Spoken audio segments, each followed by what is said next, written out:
কইলাম সব গজব তো একরকম না, কিছু গজব আছে প্রাকৃতিক ভাবে চলে আসে, ঠিক কিনা? উদাহরণস্বরূপ তাদের মঞ্চে তারা গান গাইতে গেলে তাদের কি কি লাগে, যে শিল্পী তার কাছে লাগে একটা হারমোনিয়াম, পাশে একজন ঢোল বাজায় আর এক পাশে একজন তবলা বাজায়, এই সিস্টেমে গান বলতে গেছে।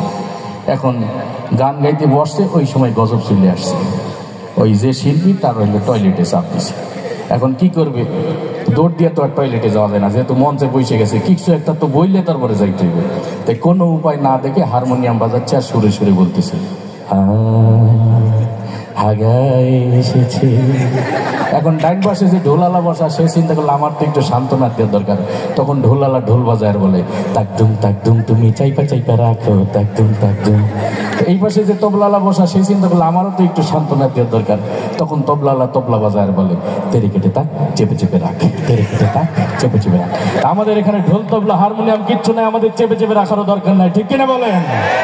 আমরা খালি গলে আল্লাহ আল্লাহ রসুলের গুণগান গাবো, এটাই আমাদের আনন্দ, এটাই আমাদের সংস্কৃতি, ঠিক আছে না? তবে আমাদের একটু অ্যাক্টিভ থাকতে হবে, আপনারা শ্রোতারা জাগ্রত থাকতে হবে। ওই মমতাজদের কনসার্টে হইলে তো হাতে তালি দিয়ে লাফাই লুফাই বাঁশের আগায় উঠে যাইতেন।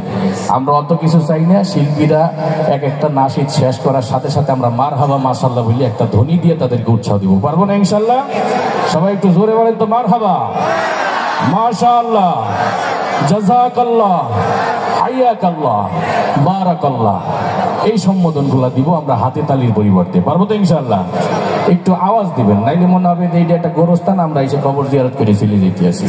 এখানে গোরস্থান যেন না হয়, এটা যেন একটা সুস্থ সংস্কৃতির একটা বিপ্লব ঘটে এই ময়দান থেকে। এবং আমাদের আওয়াজে আমাদের মাঝে মধ্যে একটু তাকবীর দিবেন, শিল্পীদের বাস্তবমুখী গানগুলায় যে কথাগুলা বাস্তবের আলোকে মিল পাওয়া যাবে, সেখানে একটু ঠিকঠাক বলে আওয়াজ দিবেন, পারবেন তো ইনশাআল্লাহ? আর আমি আসছি আপনাদের বিনোদন বন্ধু সালাত হিসেবে। বিয়ে বাড়িতে কোরমা পোলাও খাইতে খাইতে হঠাৎ গ্যাস্ট্রিকে লাড়াচাড়া দিলে খাওয়া যায় না, পরে দুইটা শশা খাইলে আবার রুচি ফিরে আসে, তাই না? তখন আবার শুরুর থেকে খাওয়া যায়।